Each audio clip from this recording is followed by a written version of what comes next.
الحمد لله رب العالمين،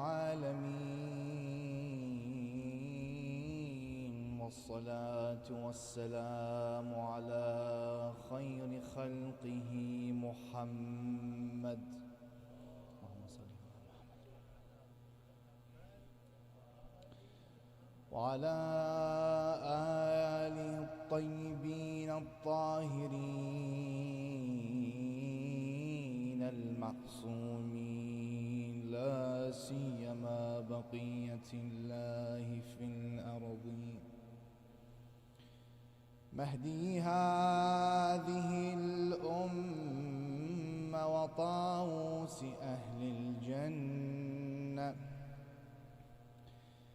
الحجة ابن الحسن العسكري،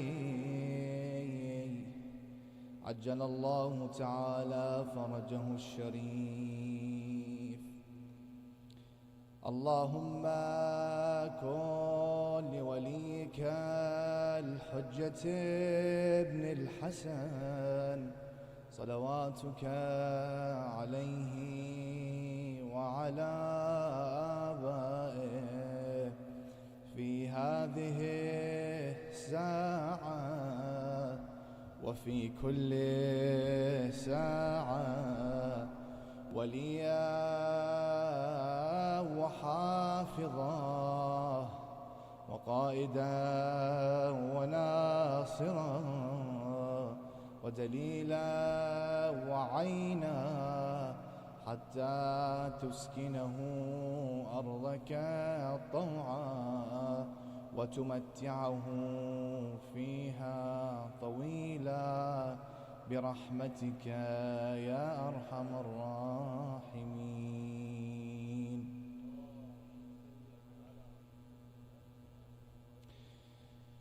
To hasten the reappearance of the Imam of our time, please recite aloud salawat ala Muhammad wa ali Muhammad.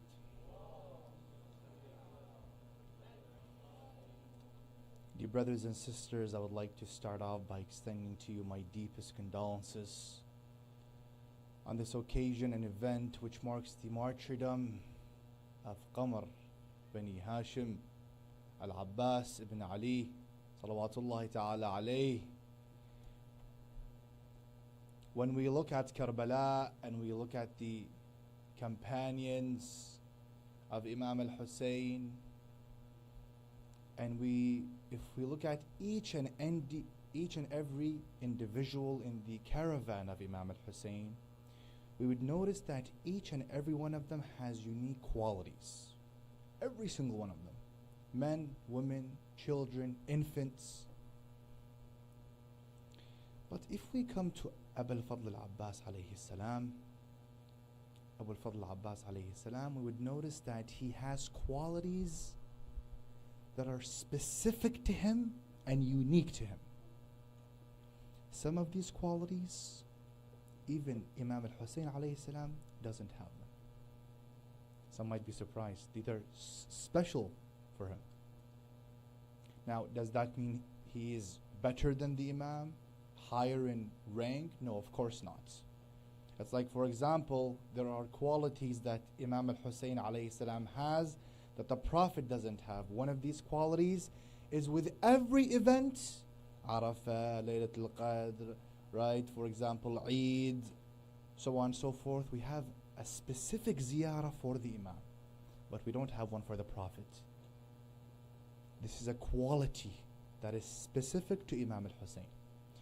Abu al-Fadl al-Abbas alayhi salam has unique qualities likewise that are specific to him and unique to him. I will present inshallah ta'ala based on time between 4 to 6 or 7 maybe of these qualities. Quality number 1. He was the only person to exist for Karbala. If you read all of history, right, the only person that came into existence and Allah wanted there to be for Karbala is the son of Amir al-Mu'mineen, Abu al-Fadl al-Abbas alayhi salam. And that by itself indicates that Abu al-Fadl al-Abbas is a manifestation of the divine will. This is the first quality, and I believe this by itself is enough, is sufficient. But I'll mention more. The second quality, the selflessness, nukranu dhat, that Abu al-Fadl al-Abbas alayhi salam has, no one has. Unequatable. If we read history, even the maqtal, even the narrations, we would notice that every single one of the companions, each and every single one of the companions, Al-Hur, Zuhair ibn al-Qayn, right, Habib ibn Mudahir, they had a short talk, a short sermon, a speech. Ya Ahl al-Kufa, O people, right, all those that came to fight the Imam, every single one of the companions had a short khutbah, a short speech, a kalima to admonish the enemy. But you would never find one for Abu al-Fadl al-Abbas at all. Why? The rank and the knowledge of Abu al-Fadl al-Abbas is beyond that of a jurist, of a faqih. It's beyond that. Because he believes that in the presence of the Imam, in the presence of the manifestation of the divine, I cannot utter a word. That's the highest level of selflessness. And that's why we spoke a few days ago of spiritual ascending, right? Because the companions, if you would rank them on a scale, they're in the highest of levels. But they're, compared to Abu al-Fadl al-Abbas, they're nowhere to be found. And that's why, and to prove this second quality, if you go to the ziyarah, right, of Abu al-Fadl al-Abbas alayhi salam, you would see that it dictates أشهد لك بالتسليم والتصديق والوفاء والنصيحة.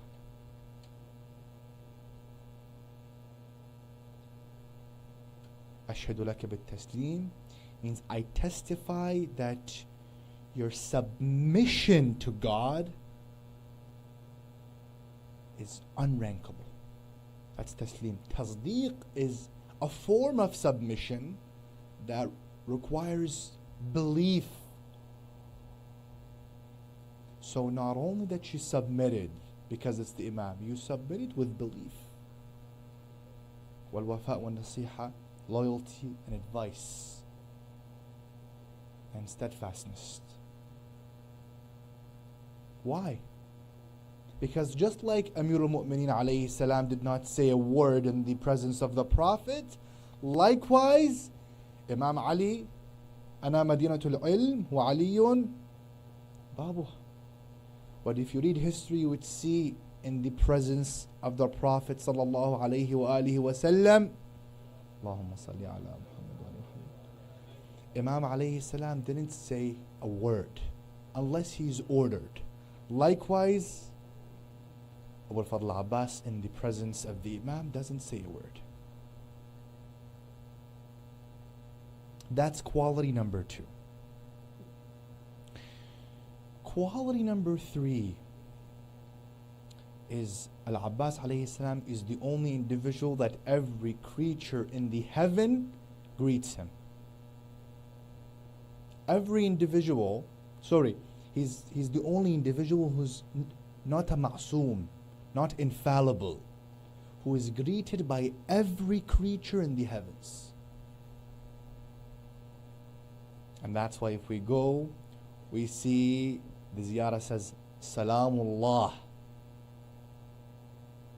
wa salamu malaikatihi al-muqarrabin wa anbiya'ihi al-mursalin wa jami' al-shuhada'i wa as-siddiqin. May the peace of Allah and the angels who are closest and the highest of ranks, indicating those that revolve around the throne of Allah, and the martyrs and those of nobility, may the peace of all of them be upon you, O Abul Fadl. Go read and look at all the companions. No one gets greeted by Allah directly, and then by the closest of angels, and then by all the martyrs from the beginning of history, and then every single noble individual, dead or alive. That's the third quality. Now, I have to mention here very quickly that all of these qualities, we all know, I'm sure. These are qualities that in one way or another we have heard of before. But there's a few qualities that are not well known. And this is the fourth quality. What is that quality? Abu al-Fadl al-Abbas is the only individual that himself equates to a whole army. He by himself is a whole army. Some might say, how so? And this is something really, really important. Please pay attention to it, because this is something that most likely it's the first time you've heard of. Back then, if you look at the military structure, it had 5 ranks. 5 ranks within every army and military. Rank number 1 is the person who's known as a rajil, who's on barefoot, right? And these people are trained, but are not trained enough. And usually in every war, battle, they're the sacrifice. This is a rajil. This is the first rank, and this is the least of the ranks, right? They don't train them enough. On the horse, they're not good, right? So they get the least of training.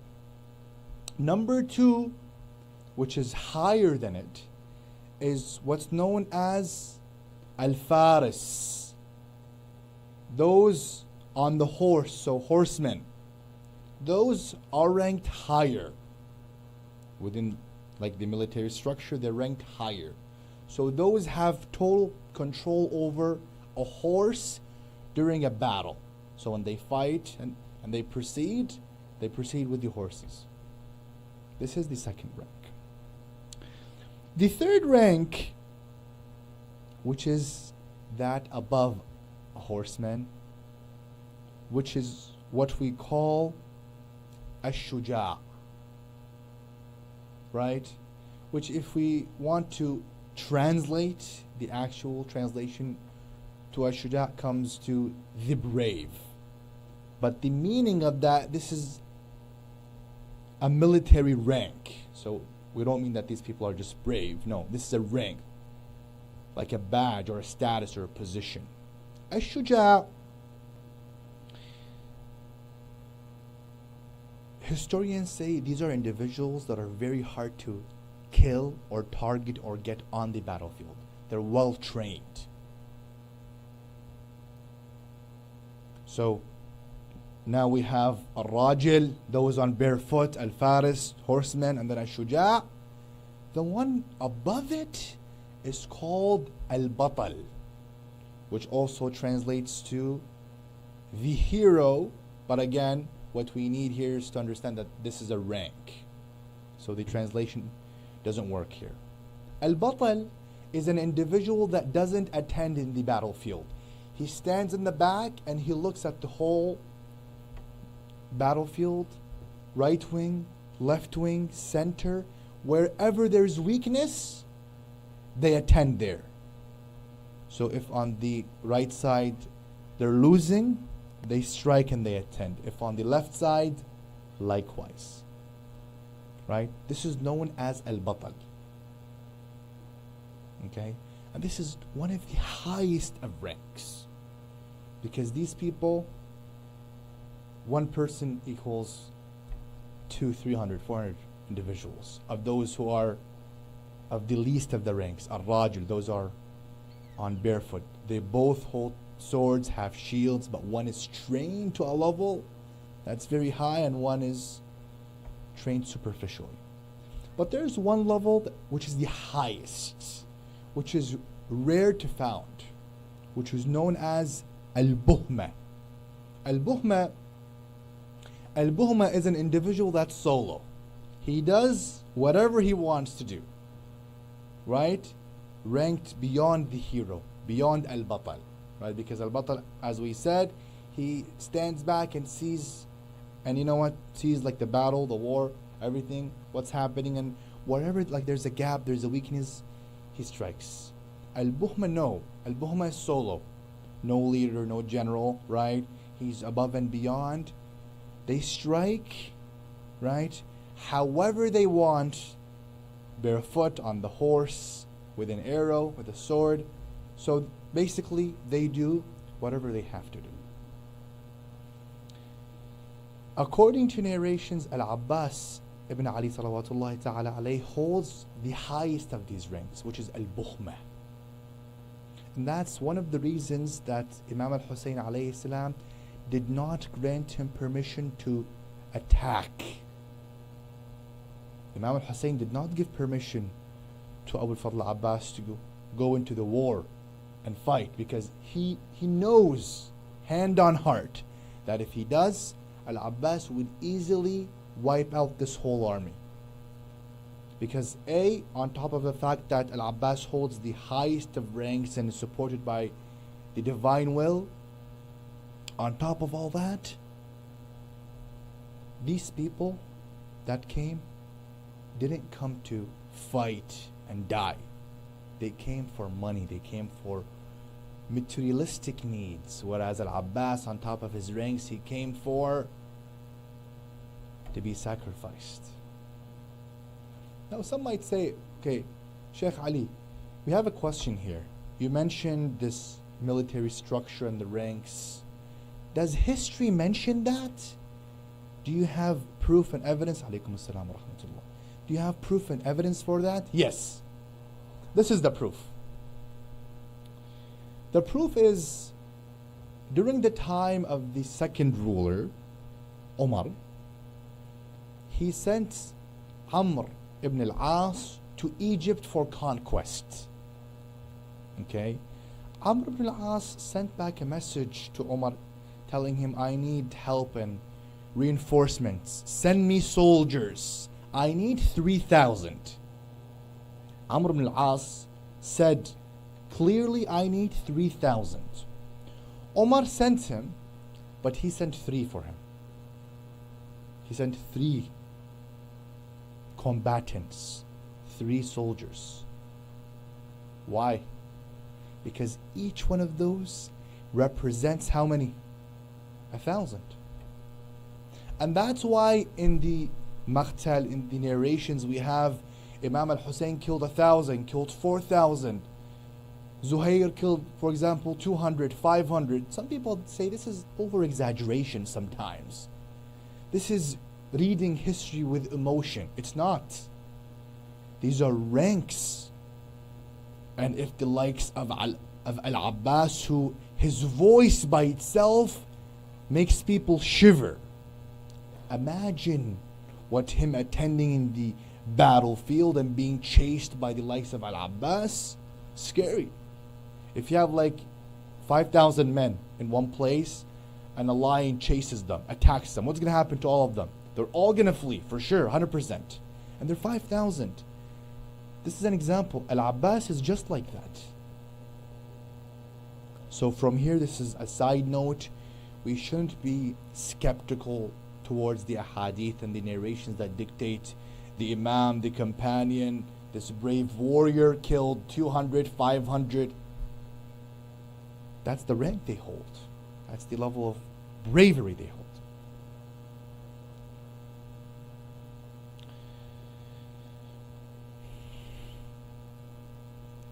This explains, dear brothers and sisters, why in the presence of Abu al-Fadl al-Abbas, the enemies did not attack the tent of Imam al-Hussein. they didn't have the audacity. But as soon as they ganged up on Al-Abbas and killed him, they were able to kill 3 of the infants. And they were able to kill Abdullah al-Radi. Why? Because they trembled and shivered from the name of Abu al-Fadl al-Abbas alayhi salam. There's a story dictated in history after they killed Imam al-Hussein, his household, his companions. They took the women captives to where? First to Kufa and then back to Asham, right? Narrations dictate when they arrived to Asham, in the courtyard of Yazid, they brought all the heads. They gathered all the heads and they put them in front of Yazid. Yazid said, bring a piece of cloth, write the name of each person, each owner of the head, and put it on the head. And remove them, but keep 4 heads in front of me. Keep 4 head. That's what he said, dear sisters.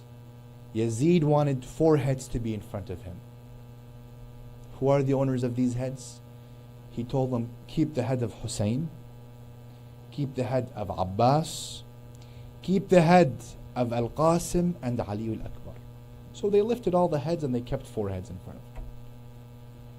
Narrations dictate that Yazid looked at these 4 heads and looked specifically at the head of Abu al-Fadl al-Abbas. You know, the likes of Abu al-Fadl al-Abbas has attraction and beauty established by the divine. So he looked at the face of Abu al-Fadl al-Abbas and said, is this Abbas the flag bearer, Hamil Liwa al-Hussein, the flag bearer and the standard bearer of the army of Imam Hussein? Told him yes. He said, bring the liwa, the flag bearer, to me. I want to see it. So his thugs went ahead and they brought the liwa. Narrations dictate there isn't an inch on that flag bearer that isn't torn and damaged and hit, except for one place, which is the grip of the Imam of Abu al-Fadl Abbas. The only place that is safe from any damage and is not torn is the place of the grip.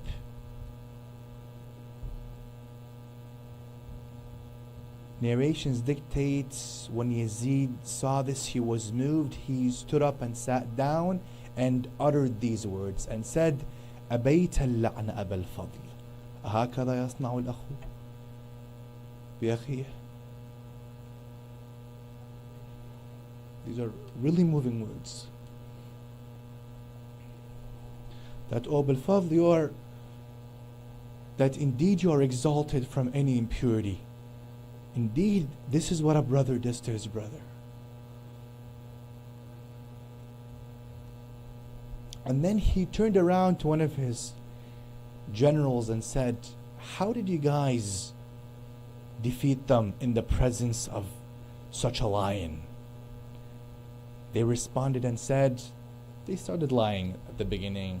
We're brave, we're strong, we're this, we're that.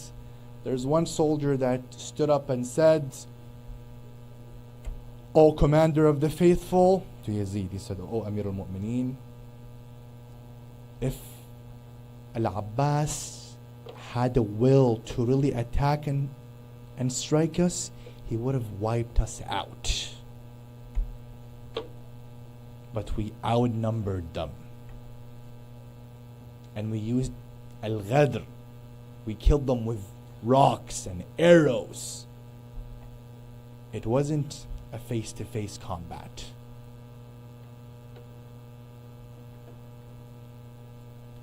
That's the 4th or the 5th quality. The 6th quality. Al-Abbas alayhi salam is the only individual that gained the name Saqi Utasha Karbala.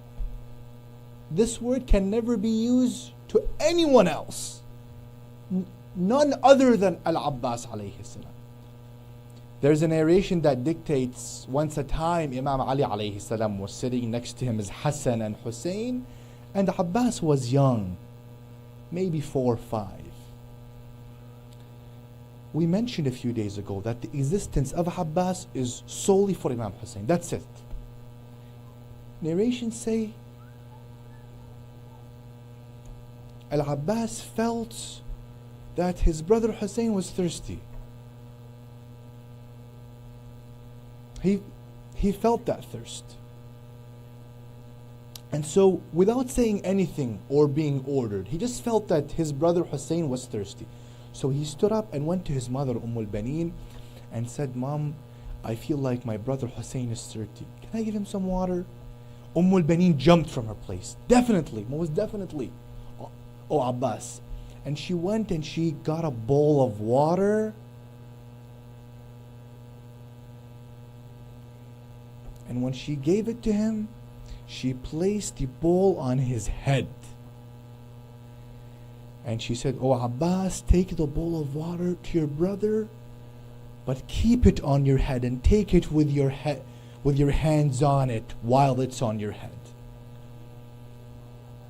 So narrations dictate that Al-Abbas, being young, 4 or 5 years old, went back to his brother Hussein, and the bowl of water is on his head and water's pouring right and left on his shoulders.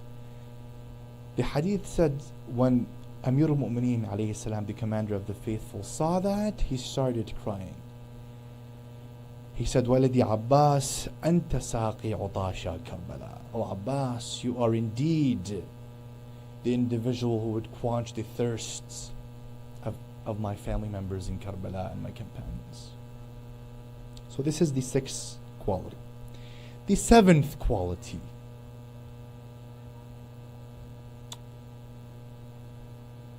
He's the only individual that saw and witnessed all the events of Karbala, except for what happened to Imam al-Hussein and Abdullah al-Radiyah. The 7th quality. He's the only individual that had his arms, which is known, his arms were severed, but what people don't know is that his legs were severed as well. They cut off his legs after he was martyred. And that's why narrations dictate, and this is the 8th quality, that's when he went to the Euphrates to bring some water, right? He dipped his hands into the stream of water and felt how cold the water is. And the narration said his heart was burning like a charcoal. And there's no exaggerations in the word of the Imam. Inshallah, if we have time later on tomorrow or the day after, we can speak about the thirst, because the thirst is something that no one can ever handle. Even us as humans, sometimes if we're extremely thirsty, it's like we have no will the moment we see water in front of us. The moment we see it, we drink it. We want it. Al-Abbas under that hot desert, under that hot sun in the midst of the deserts, the narration says that his heart was like dhaliyatul jamr, like charcoal, burning charcoal. So these are qualities that are specific and unique to Abu al-Fadl Abbas salawatullahi ta'ala alayhi. And that's why, and from here we understand, when he dropped on the plains of Karbala, when Imam al-Hussein alayhi salam said, Al-an inkasara dhahri, now my back is split and my endeavors has been weakened. Why did he say it? he said it because truly, Al-Abbas alayhi salam formed the backbone for Imam al-Hussein alayhi salam. And that's why narrations dictate that Al-Imam al-Hussein alayhi salam was seen walking with a curvature after Abu al-Fadl al-Abbas alayhi salam dropped.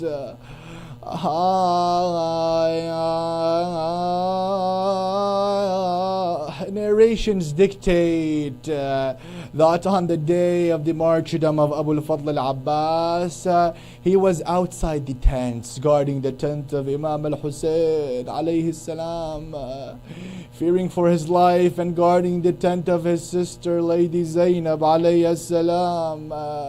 While he was guarding it, he saw like a black shadow coming. He said, "Who's this?"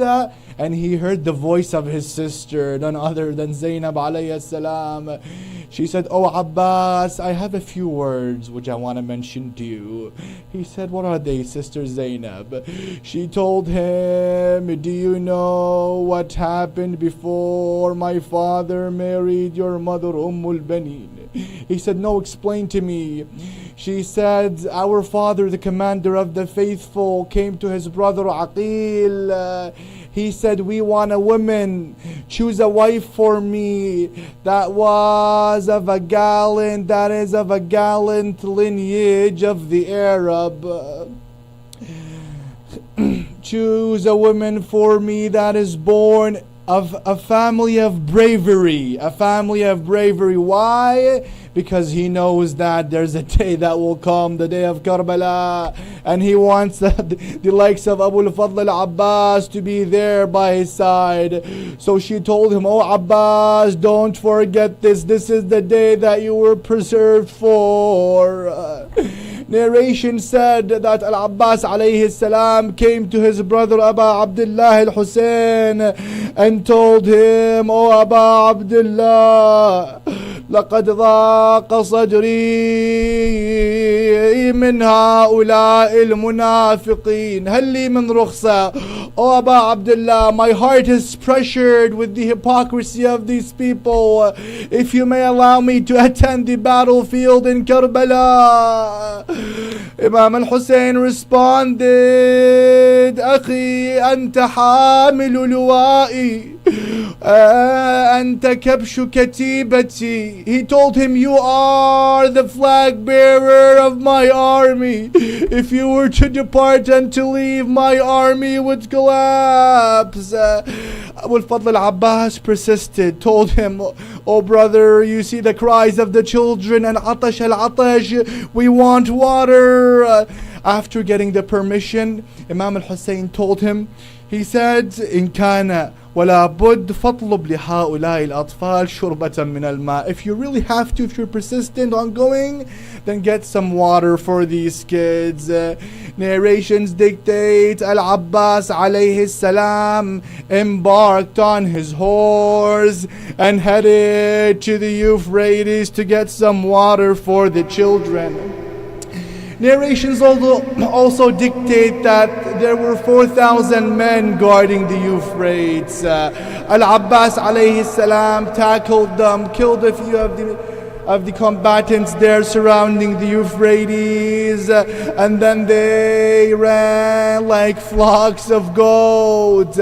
Al-Abbas alayhi salam reached the water. When he reached the water, he sat right next to it and he dipped his hand into the stream of the water, and then he turned around and looked back to the tent of Imam al-Hussein.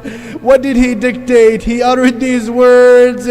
He said, "Ya nafsu من بعد الحسين هوني وبعده لا كنت أو تكوني هذا الحسين وارد المنون وتشربين بارد المعين."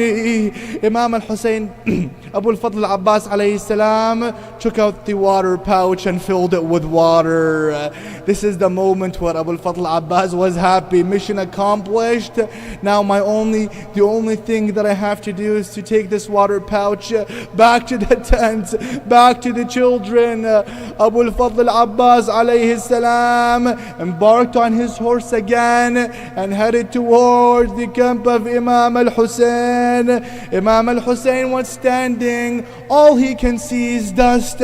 All he can see is arrows coming back and forth and the sounds of the swords. Imam al-Hussein is waiting. Lady Zainab is waiting. All the kids are waiting for the water.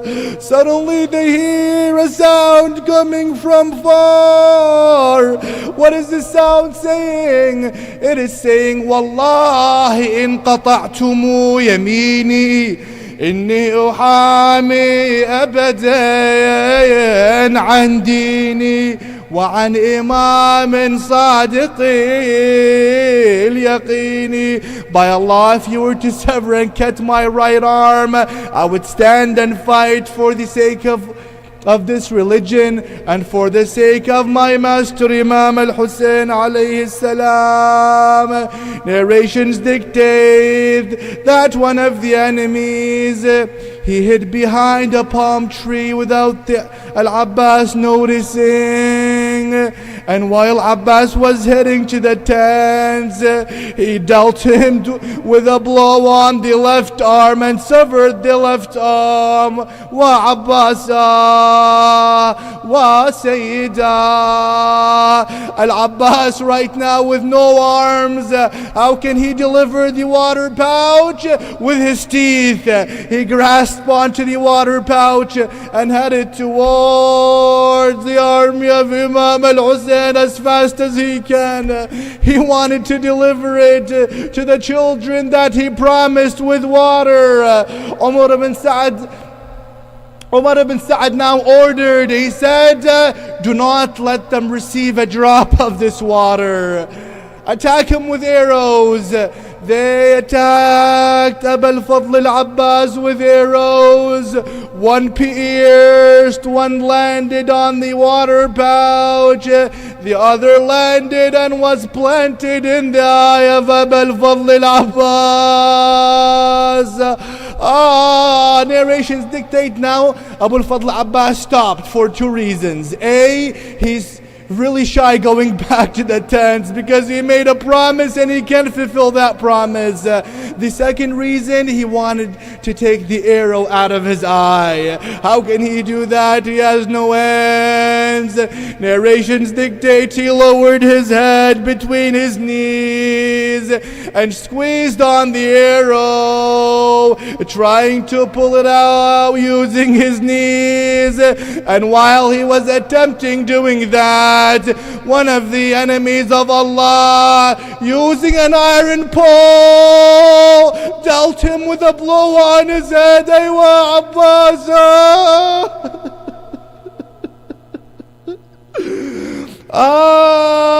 Al-Abbas alayhi salam fell from his horse, saying, Akhi, adrik akhak. Oh Hussein, come to my rescue, Abu Abdullah. Imam al-Hussein now uttered Alan kasara dhari. Now my back has been split and my endeavors have been further weakened. Lady Zainab alayha salam left the tent saying, Wa akha, wa Abbasa, wa day'atana ba'dak. Al-Abbas was on the plains of Karbala waiting for Imam al-Hussein to arrive. And then he heard footsteps. Someone is coming near him. He told him, I ask you by the Lord that you worship, give me a few moments, spare me a few moments. Let me share some last words with my brother Abu Abdullah al-Hussein. This was Imam al-Hussein. He embraced him. He told him, oh brother, this is your brother Hussein. Some narrations here dictate something really special, but also something really painful. What is that? Imam al-Hussein, after he sat next to his brother Al-Abbas, he lifted his head and he put it on his lap. Al-Abbas alayhi salam took his head away and he put it back on the ground. Imam al-Hussein lifted the head of Abbas and put it back on his lap. Al-Abbas once again lifted his head and put it back on the ground. Imam al-Hussein is now pained. He told him, "Oh brother, oh Abbas, why are you doing this to me? Why are you lifting your head from my lap?" He told him, "Oh Aba Abdullah, you are comforting me right now. You are putting my head in your lap. Tell me who would do the same for you, oh Aba Abdullah." You weren't wrong, Sayyidi Aba al-Fadl. On the plains of Karbala, on the 10th of Muharram, Imam al-Hussein was drawing his last breath on the plains of Karbala. When he opened his eyes, he saw Shimr sitting on his chest. فرأى الشمر جالس على صدره. أيوة حسينا، أيوة إماما، أيوة عباسا وسيدا.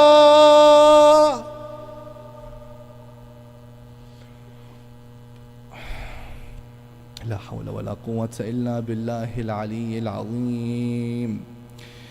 إنا لله وإنا إليه راجعون.